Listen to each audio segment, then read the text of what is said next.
bu ay Quran ayıdır. Uca Allah Quran-Kərimdə buyurur ki, Şəhru Ramazanəl-ləzi unzilə fihil Qur'an. Ramazan ayında Quran nazil olmuşdur.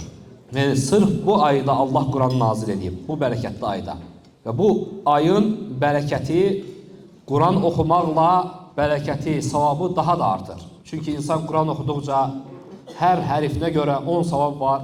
Bizə ki, hədisdə Peyğəmbər sallallahu əleyhi və səlləm buyurur, kim Allahın kitabından bir hərf oxuyarsa, onun üçün bir savab var və hər savab da 10 dərəcəsinə qədər artar. Demirəm ki, əlif, ləm, mim bir hərfdir, lakin əlif bir hərif, ləm bir hərif, mim ayrı bir hərfdir.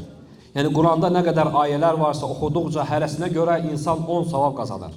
Və bu Ramazan ayı da Quran ayı olduğuna görə daha çox Quranla məşğul olmaq lazımdır. Quranı oxumaq, mənalarını öyrənmək, ona əməl etməklə, onu dərk etməklə məşğul olmalıdır.